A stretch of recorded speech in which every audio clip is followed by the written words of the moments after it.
Hello guys. Welcome back to my YouTube channel. Today we're discussing a short training post related inspection and installation and how do you check and for the construction wise that's to be a proactive.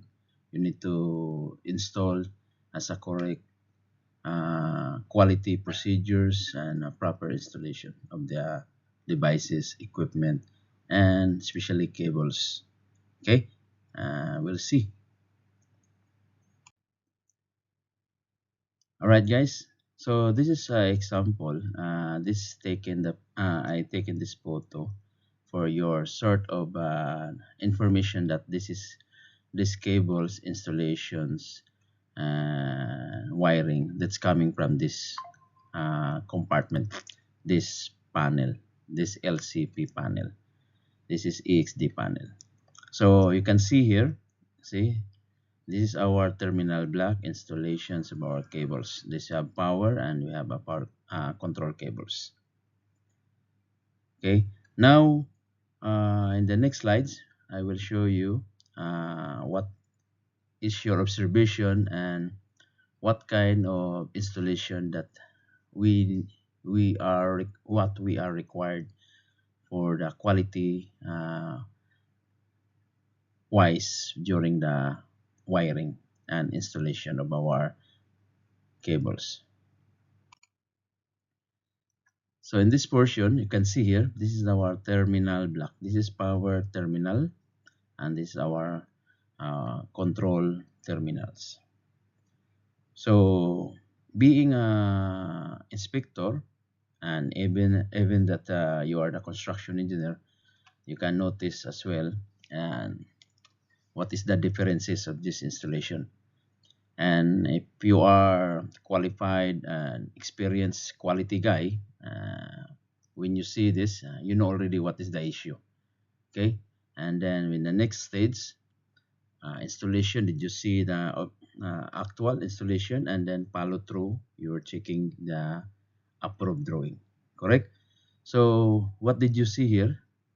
You can see this is the power cable. Power cable is totally bended.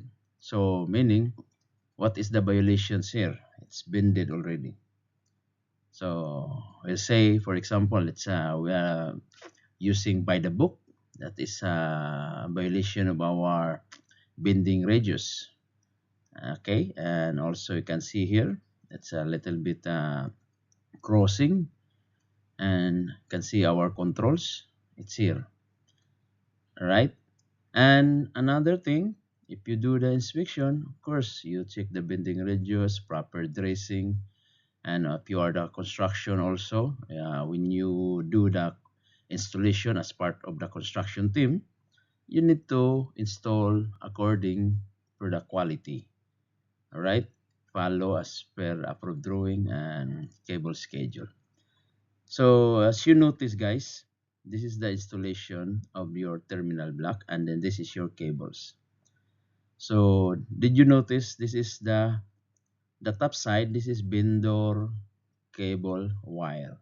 Okay, and that this is the bottom side that is belongs to the failed side, failed cable wire, and that's connected to our any panels or GB or whatever devices.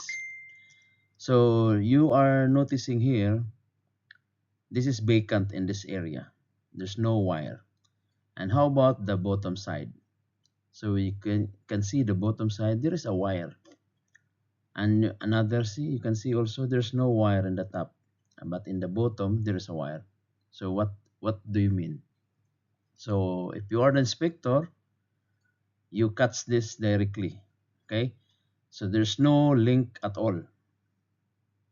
Okay, so this is the first photos that I showed to you, and then you can see another slide and you can see the differences. Okay, remember we have a wire in this area, and then in this area we have wire, and have meaning we terminated our cable wire here, and in the top there is no wire. Okay, remember top bottom that is belongs to the vendor wiring.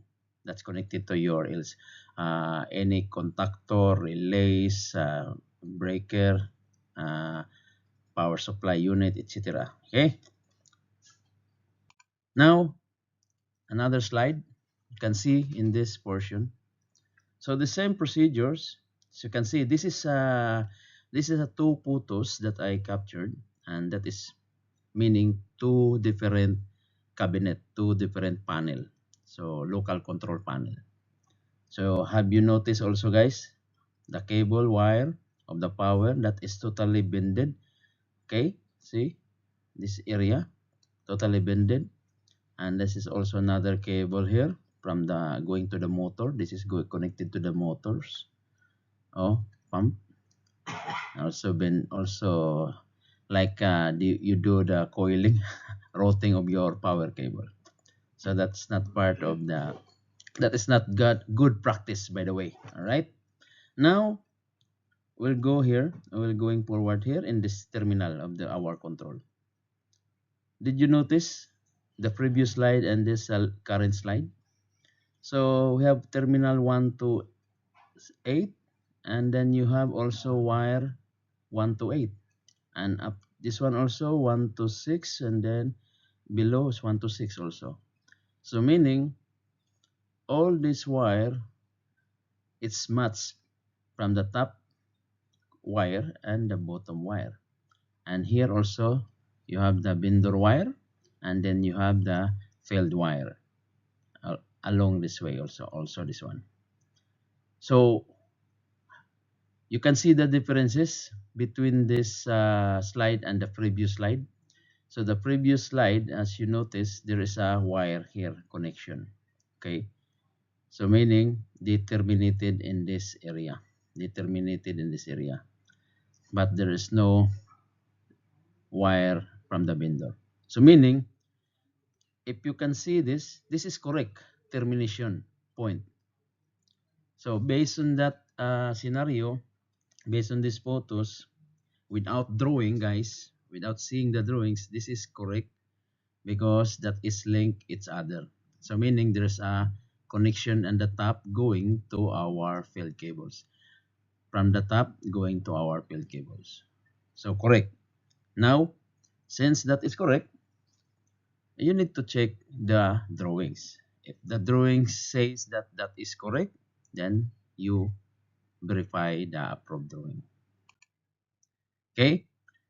Now, as we go back, I requested to the contractor to remove all the cables which is I found that is totally bended. So I asked the contractor to rectify. So I want this termination directly here in this terminal, and without bending, compromise our cables which should be bent sharp. All right.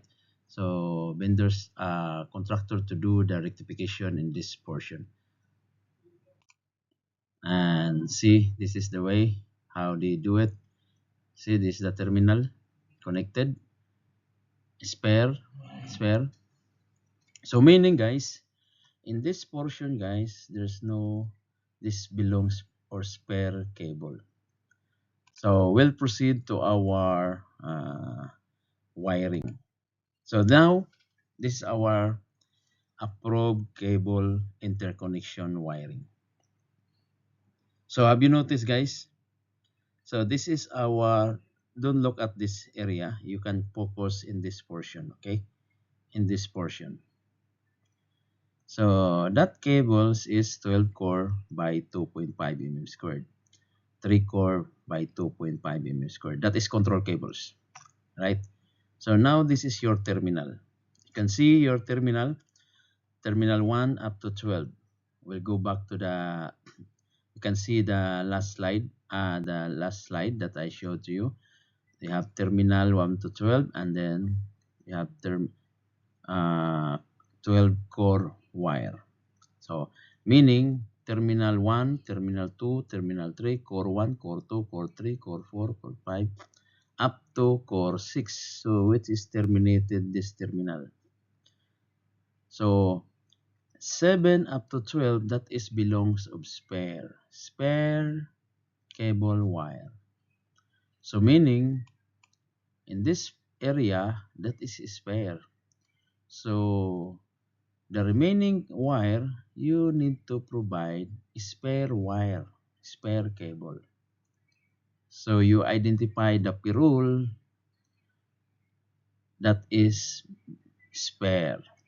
So now, if you wanted to terminate this cable in the terminal block, you need to provide the cable tag number, and that is core 7, and then that is core 8, core 9 up to core 12, and this area is spare now, meaning this is the correct one. So this is the approved cable. So the scenario here, if you can see the previous slide, in the previous slide, you can see our cables which is terminated, right? So meaning you can terminate in this portion, but in this area you need to provide the spare. So you can see the terminal X3 1 2 3 determinated in that 1 2 3 wire, but in your terminal block, in the actual installation of your terminal block, only 1 and 2. So meaning this 3 you need to cross out, that connected to your ground. Okay, you can see the slide. All right, it's very easy and to identify what is the correct installation of your wire, terminal installation, and wiring termination. That's how you install the cables, how to bend your cables. All right. So by the way, as power cables should be directly terminated to our terminal. All right.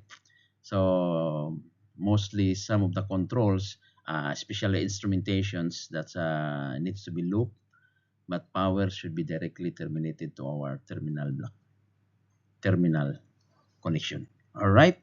So that's all, guys. Thanks for watching and see you in the next video. Don't forget to like and subscribe to those new, and please click and subscribe, notify the notifications, click the bell button so that you will be notifying every videos that I will be uploaded. All right, see you.